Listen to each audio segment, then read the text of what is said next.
The first letter appeared on a Tuesday, 3 weeks into what should have been a routine 8-week patrol. I was doing my daily hull inspection, crawling through the cramped maintenance tunnel that runs along the starboard side of the USS Nebraska. 20 years as a submarine technician, and I'd learned to trust my routine. Check the welds, test the sensors, document any corrosion.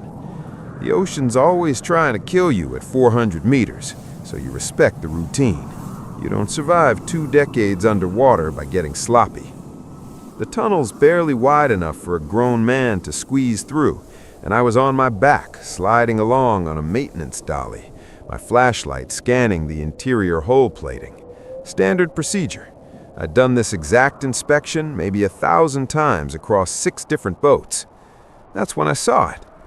At first, I thought it was a reflection, maybe some algae growth on the exterior that was somehow visible through the metal. But we were too deep for algae, and the hull of a nuclear submarine is solid steel, not transparent. The letter was glowing on the inner surface of the hull, not painted, not scratched, glowing from within the metal itself, like someone had embedded a neon tube inside 6 inches of hardened steel. It was the letter R, about 4 inches tall, perfectly formed in a soft blue-green bioluminescent light, the kind of glow you see from deep-sea creatures, from things that evolved in eternal darkness. I stopped my dolly and stared at it for maybe 30 seconds, my mind trying to process what I was seeing. Then I did what any good tech would do. I reached out and touched it. The metal was ice cold under my fingers, colder than it should be, and I could feel something, a faint vibration, like the letter was humming at a frequency just below the threshold of hearing. I pulled out my documentation camera and took 6 photos from different angles. Then I marked the location on my maintenance chart and continued my inspection, pushing the dolly forward with my feet. 50 feet later, I found the second letter, U. Same size, same eerie blue-green glow, same impossible presence inside solid steel. My chest got tight. I've had some close calls underwater. Equipment failures, hull breaches during training exercises, a fire in the engine room back in 2015. You learn to manage fear, to compartmentalize it so you can function. But this was different. This was wrong in a way that made my lizard brain scream. I documented the second letter and kept moving, professional, by the book. That's how you handle problems on a submarine. You document, you report, you let the chain of command make decisions. By the time I'd finished the starboard inspection, I'd found 8 letters total, spaced seemingly at random along the hull. R-U-N-N-I-N-G-O-U.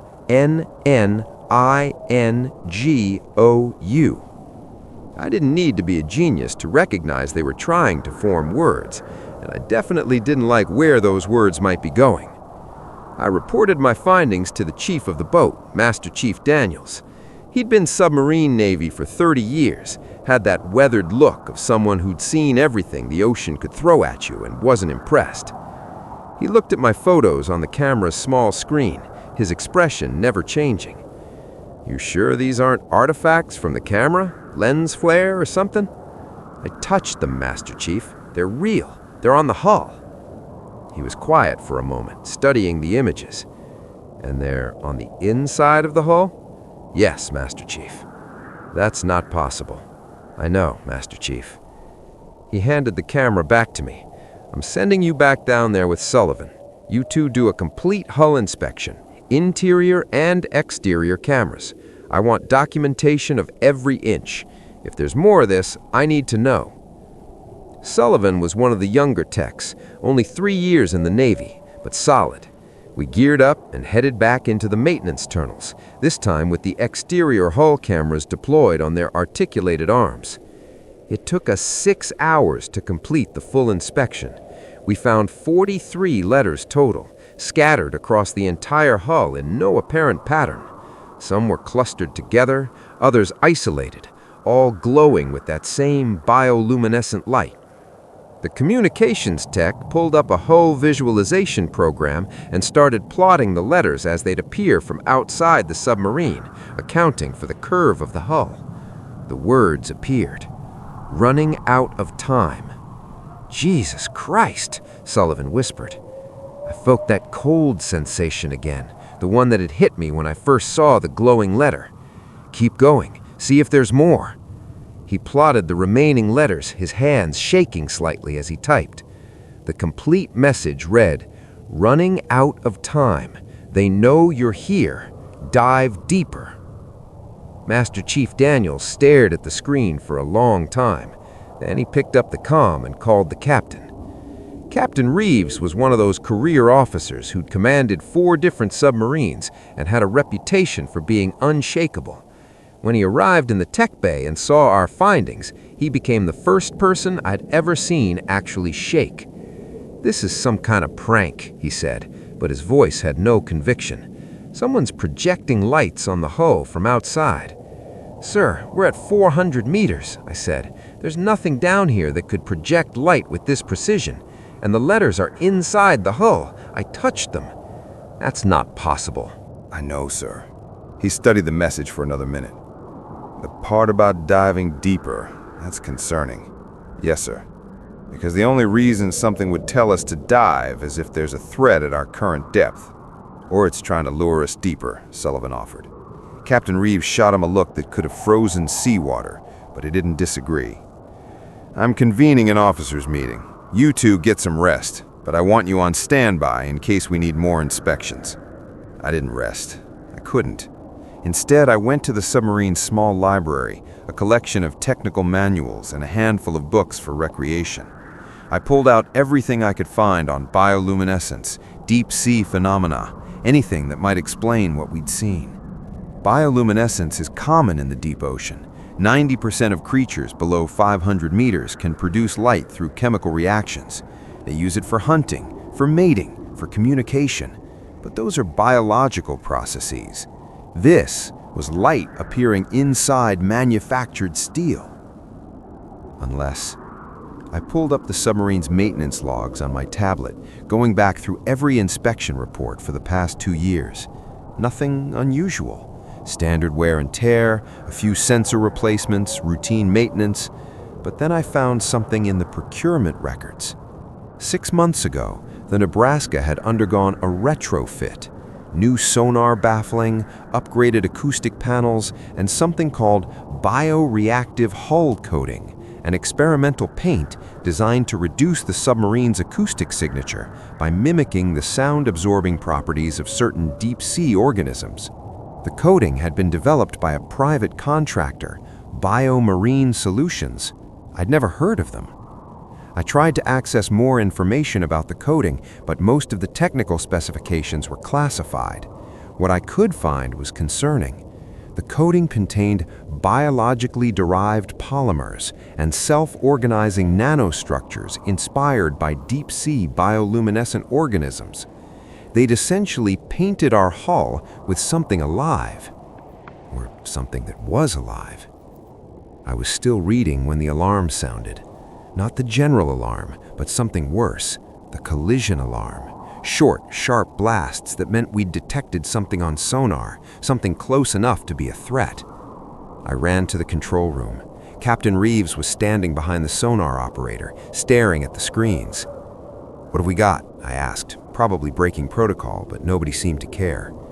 "Contact bearing 270, range 500 meters and closing," the sonar operator reported. "But sir, the acoustic signature doesn't match anything in our database." "Surface vessel?" "No, sir. It's too deep. Current depth is 380 meters, and it's maintaining station at our level." "Submarine?" "The signature's wrong, sir. It's too organic." I moved closer to the sonar display. I'm not a sonar tech, but I'd spent enough time around them to recognize basic patterns. What I saw on the screen didn't look like any submarine I'd ever seen. The return was irregular, pulsing, almost like a heartbeat. "Size estimate?" Captain Reeves asked. "That's the problem, sir. The computer can't get a consistent reading. It keeps fluctuating. One moment it reads as maybe 30 meters long, the next it's showing as over 200. "That's impossible."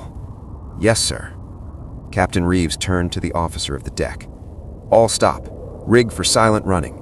The submarine went quiet. When you rig for silent running, everything non-essential shuts down.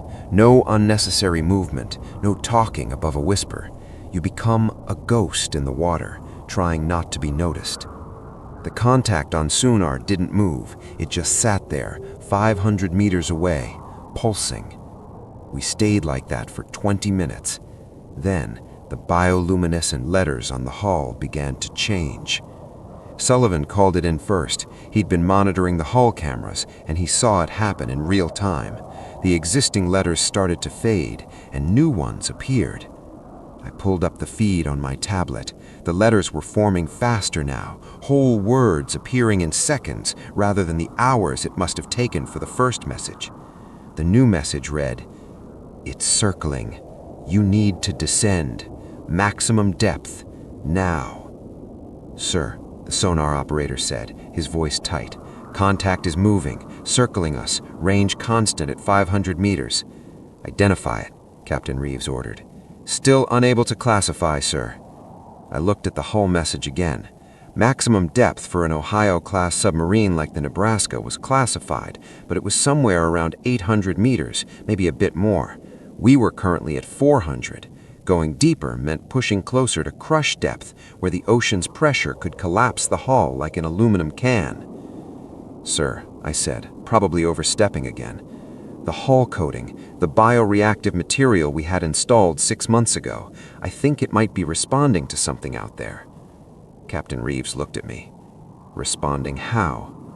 "The coating was derived from deep-sea organisms, bioluminescent organisms. What if it's not producing these letters on its own? What if it's receiving them, like communication?" "From what?" I gestured at the sonar display. "From that." The captain's jaw tightened. "That's not possible." "None of this is possible, sir." He turned back to the officer of the deck. "Take us down. Make your depth 600 meters. Slow descent, 5 degrees down bubble." The submarine tilted forward slightly as we began to dive. I watched the depth gauge start to increase. 420 meters, 450, 480. At 500 meters, the contact on sonar moved. It dove with us, maintaining its 500-meter distance, staying just outside visual range even if we had windows to look through. The hull groaned softly as the pressure increased. Normal sounds, but they seemed louder in the tense silence of silent running. At 550 meters, new letters appeared on the hull. "Good. Keep going. Almost safe. Contact is matching our descent," sonar reported, "still maintaining 500 meters separation." "Almost safe from what?" Sullivan whispered next to me. At 600 meters, Captain Reeves ordered us to level off. We'd gone deeper than any Ohio class was supposed to operate routinely. The hull creaked and popped as it adjusted to the pressure. "Contact is leveling off as well, sir," sonar reported. "Wait, sir, I'm getting another contact. Multiple contacts. Bearing 090. Range, Jesus, sir, they're everywhere." I looked at the sonar display. It had lit up like a Christmas tree. Dozens of contacts all around us, all with that same irregular, organic signature. They'd appeared all at once, like they'd materialized out of nothing. "They were hiding," the sonar operator said. "They must have been hiding in our baffles, our blind spots. Sir, we're surrounded." The hull letters changed again. "Stay at this depth. Do not surface. They cannot follow you here." "Sir," the officer of the deck said, "we can't stay at 600 meters indefinitely. We're outside safe operating parameters." "I'm aware of that," Captain Reeves said. His knuckles were white where he gripped the back of the sonar operator's chair. "What are they?" Sullivan asked, staring at the sonar display. Nobody knew because nobody knew. We stayed at 600 meters for 3 hours. The contacts circled us slowly, never getting closer than 500 meters, never moving away. They pulsed on the sonar, synchronizing with each other in patterns that seemed almost like breathing. The hull letters kept changing, giving us updates. They are waiting. They know you must surface. Be patient. Who was sending these messages? Whatever was circling us? Or something else? Something deeper still? "Sir," I said to Captain Reeves, "permission to run a hull integrity check?" "Granted." I gathered a team of techs, and we did a complete inspection. The hull was holding, but we found something new. The bioluminescent letters weren't just on the surface anymore. When we examined the hull plating with our instruments, we found that the glow was spreading inward, penetrating deeper into the steel. The bioreactive coating wasn't just on the hull, it was becoming the hull. I reported this to the captain, who'd relocated to the tech bay to review our findings. "How deep has it penetrated?" "It's growing about 2 millimeters so far, but it's growing. It's converting the steel into something else, something biological." "Can you stop it?" "I don't know. Maybe if we surfaced, got the coating exposed to air and sunlight?" "We can't surface. You saw the sonar." "Sir, if this continues, the coating might compromise hull integrity. We'd be trapped at depth in a boat made of something that isn't steel anymore." He was quiet for a long moment. "Get me everything you can find on that Biomarine Solutions company and their coating. I want to know exactly what they put on my submarine." I spent the next 6 hours digging through every database I could access. Biomarine Solutions was a small contractor based in Seattle that had been awarded several Navy R&D contracts in the past 5 years. Their specialty was biomimetic technology, machines and materials that copied biological processes. The bioreactive hull coating was their flagship product. According to the technical documentation, it was derived from something called Vampiroteuthis infernalis, the vampire squid, a deep-sea creature that could survive at depths up to 3,000 meters and produce bioluminescence as a defense mechanism. But the coating wasn't just derived from vampire squid DNA. Between the lines of the heavily redacted documents, I realized they'd done something more. They'd created a hybrid material, part synthetic polymer, part living tissue, that could survive and even thrive in the extreme conditions of the deep ocean. The coating was alive, or at least it had been alive when they had applied it to our hull. And now, it was weakening up. I found one more document, buried deep in the classified files. A test report from the coating's first trial, conducted on a research submarine 2 years ago. The submarine, the DSV-4 Proteus, had descended to 2,000 meters in the Pacific. The coating had performed beautifully, reducing the submarine's acoustic signature by 60%. But something had happened during the ascent. The crew reported seeing messages in bioluminescent letters on the hull. Messages that warned them not to surface, that told them to dive deeper. The crew had dismissed it as hallucinations from depth sickness or equipment malfunction. They'd surfaced anyway. 3 days later, the Proteus sank during a routine dive, all hands lost. The Navy's investigation concluded it was a catastrophic hull failure, but the report was vague on details. I showed everything to Captain Reeves. He read through it twice, his face getting grayer with each page. "They knew," he finally said. "Biomarine knew this coating could become whatever this is, and they applied it to my submarine anyway. It gets worse, sir. I think the coating is communicating with something. Those contacts on sonar, I think they're creatures that evolved in the deep ocean, creatures that use bioluminescence to communicate, and our hull is broadcasting to them." Broadcasting what? That we're prey, or maybe that we're one of them. I don't know. The captain was quiet for a moment. Then he picked up the comm. "Sonar, this is the captain. Status on our contacts." "Still circling, sir. No change." "Have they tried to approach at all?" "Negative, sir. They're maintaining distance." "What's our depth?" 600 meters, sir." Captain Reeves looked at me. "You said the vampire squid can survive to 3,000 meters. What about those things out there?" I don't know, sir, but the messages keep telling us to stay deep. Because they can't follow us deeper, he said, or because something worse is waiting for us up there. We stayed at 600 meters for another 12 hours. Our air recycling systems were handling the depth, but the strain on the hull was showing. Small leaks had appeared at a few seal points. Nothing critical yet, but it was only a matter of time. The bioluminescent letters kept changing, kept updating us. They are getting agitated. Hold your depth. Reinforcements coming. Reinforcements? What kind of reinforcements? At hour 16, the sonar board lit up again. But this time, the contacts weren't circling us. They were fleeing, scattering in all directions, diving deeper and disappearing from our sensors. Contact lost on all targets, sir. They're gone, all of them. Why? Captain Reeves asked. What scared them off? The answer came 30 seconds later. New contact, sir. Bearing 270, range 2,000 meters and closing. Sir, it's massive. I'm reading... This can't be right. I'm reading over 300 meters long. I pulled up the sonar feed on my tablet.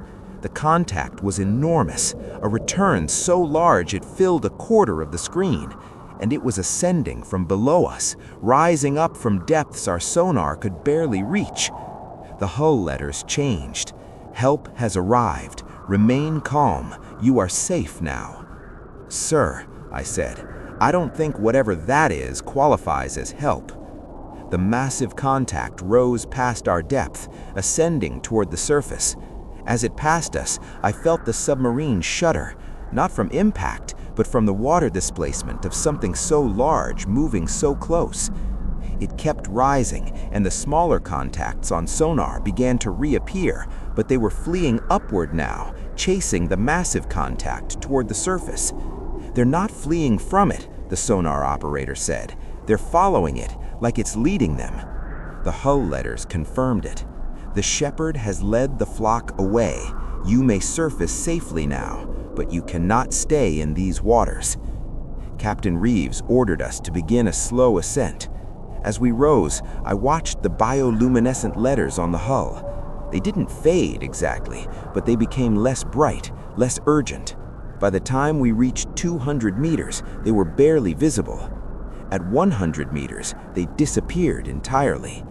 We surfaced at dusk, somewhere in the Pacific Ocean. The communications officer immediately sent a priority message to Subland, reporting our situation and requesting emergency dry dock. I stood on the bridge with Captain Reeves, staring out at the ocean.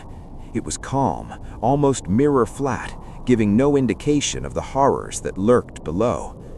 What the hell was that thing? He asked. The big contact. I don't know, sir, but I think it was trying to protect us, or at least it wanted those smaller things away from us. Why? Maybe because we were communicating with it. The coding on our hull, it wasn't just receiving messages, it was sending them too, and something down there answered. We were ordered to Pearl Harbor, where the submarine would undergo a complete refit. The bioreactive coating would be removed and analyzed. Biomarine Solutions' contract was immediately suspended pending investigation. I thought that would be the end of it. But 3 days before we reached Pearl Harbor, Sullivan came to me with his tablet. "You need to see this," he said. He showed me the latest hull inspection photos. The bioluminescent letters had returned, but they weren't on the coated portions of the hull anymore. They'd appeared on bare metal, sections that had never been treated with the bioreactive coating. The message was short. "Thank you for listening. We will remember." How is this possible? Sullivan asked. The coating's on the outside. This is appearing on interior hull sections that were never treated. I didn't have an answer, but I thought about the massive contact we'd encountered, the thing that had led the smaller creatures away. I thought about how the coating had been derived from deep-sea organisms that had evolved in crushing darkness, organisms that had learned to communicate across miles of ocean using nothing but light. And I wondered if we'd really been communicating with the coating at all, or if we'd been communicating with something far older, far larger, something that lived in the deepest trenches where pressure and darkness should make life impossible.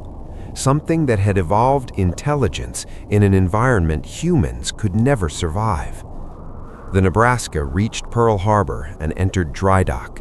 A team from DARPA arrived to analyze the coding, to figure out how it had produced the bioluminescent messages. They scraped samples, ran electron microscope analysis, tested every chemical and biological marker they could identify. Their conclusion, delivered in a classified briefing I was allowed to attend, the coding was inert, dead. Whatever biological processes it had contained had ceased when it was applied to the hull and dried. Then how do you explain the messages? Captain Reeves demanded. The lead DARPA scientist, Dr. Sarah Chen, shook her head. We can't. The coding we're analyzing shows no bioluminescent capability whatsoever. Either your crew experienced a mass hallucination or something else was generating the lights. We have photographs, video documentation. We've seen them, and we can't explain them, but we can tell you with certainty this coding could not have produced bioluminescence. It's chemically impossible. After the meeting, I pulled Dr. Chen aside. What if something was projecting the light from outside? I asked. What if something in the ocean was generating the bioluminescence and transmitting it through the hull? She considered this. The ocean pressure at 600 meters would make that extremely difficult, and you're talking about projecting light through 6 inches of steel with enough precision to form letters. I'm not sure any known biological process could do that. What about an unknown biological process? Dr. Chen gave me a long look. Mr. Patterson, I've spent 20 years studying deep-sea biology. We've mapped less than 5% of the ocean floor. We discover new species almost weekly. If you're asking me whether there's something down there we don't know about, something capable of doing what you described, then my answer is probably, almost certainly. But whether we'll ever prove it or understand it is another matter entirely. The Nebraska never went back to sea. The Navy decommissioned her 6 months later, citing structural concerns that could not be economically addressed. The official story was metal fatigue. Those of us who'd been aboard knew better. Biomarine Solutions went bankrupt during the investigation. Their assets were seized, their research classified. Dr. Chen told me, off the record, that DARPA had recovered samples from their labs, tissue cultures derived from deep-sea organisms that showed signs of intelligence, primitive neural structures that shouldn't exist with creatures without brains. They were trying to create a living hull, a submarine coating that could think, could adapt to threats. They just didn't expect it to think independently or to communicate with things in the ocean they didn't know existed. I was reassigned to shore duty, working at the Naval Shipyard in Norfolk. Easy work, 9 to 5, home for dinner. I should have been grateful, but I couldn't stop thinking about those messages, about the massive contact that had risen from the abyss to lead the smaller creatures away, about the intelligence that had warned us, protected us, then thanked us for listening. 6 months after the Nebraska was decommissioned, I got a call from Sullivan. He'd transferred to another submarine, the USS Colorado, and they'd just come back from a deep patrol in the Pacific. "You need to know something," he said. We were running deep, about 500 meters, when our hull started glowing. No coating, no bioreactive anything, just standard paint, but it glowed anyway. What did it say? It said, "Remember the Nebraska. Remember those who listen.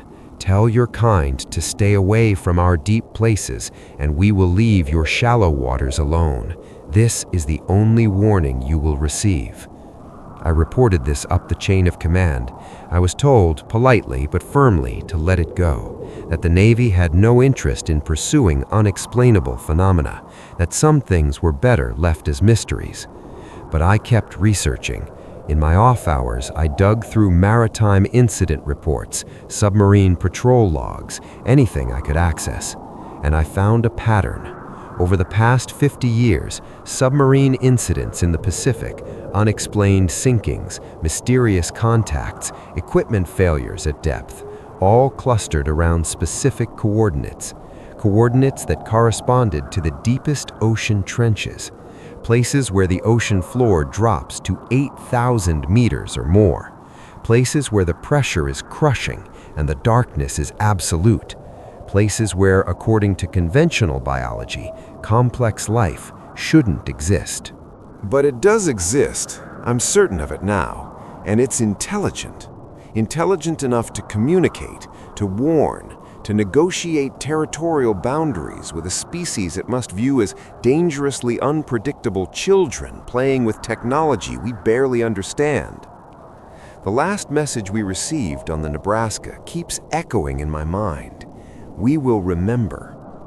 They're down there in the deep places, watching us, communicating with each other across thousands of miles of ocean, using bioluminescence we can barely detect and intelligence we can't begin to measure.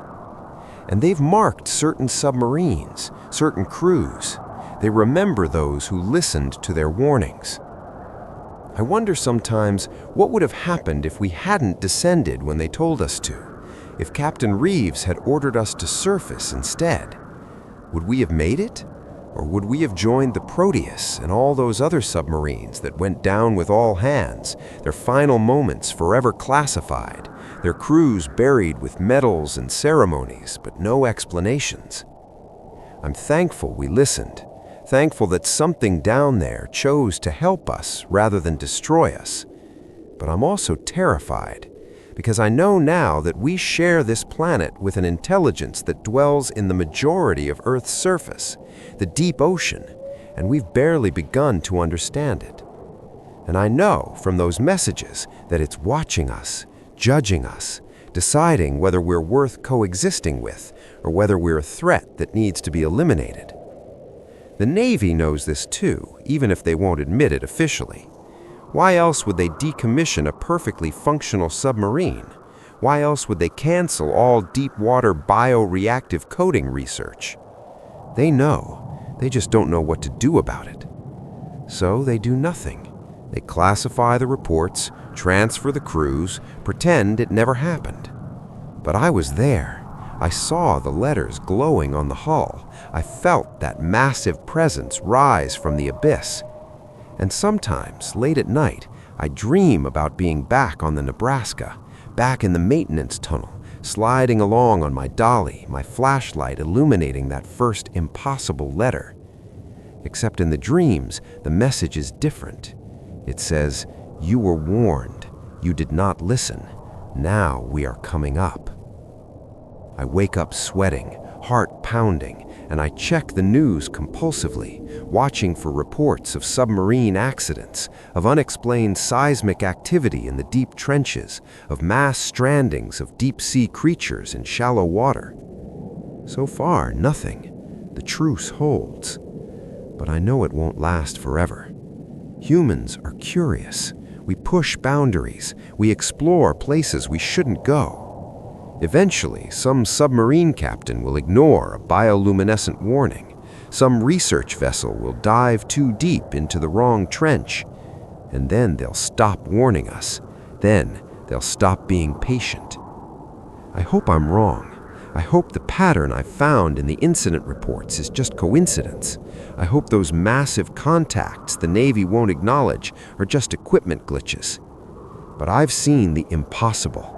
I've touched glowing letters embedded in solid steel.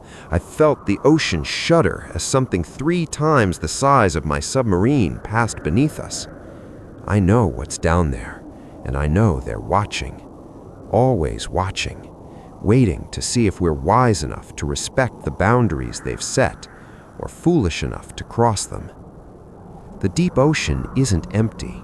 It's full of life we can't imagine, intelligence we can't comprehend, and patience that's measured in geological timescales rather than human lifetimes. They've lived down there for millions of years before we built our first submarine. They'll be there millions of years after our last submarine rusts into nothing on the ocean floor. The only question is whether they'll let us share their world, or whether they'll decide we're too dangerous, too invasive, too disrespectful of their territory. The Nebraska's crew was given a second chance. We listened, we learned, we survived. But I don't think they'll be so generous twice. So I watch the news. I monitor submarine patrol schedules. I wait for the day when some crew doesn't listen to the warnings, the day when the letters on the hull say, "Too late, you had your chance." I hope that day never comes. But I've seen what's down there, and I'm not optimistic about humanity's ability to leave well enough alone. The deep ocean is theirs. It always has been. We're just finally realizing we are not the apex predators we thought we were. Not even close.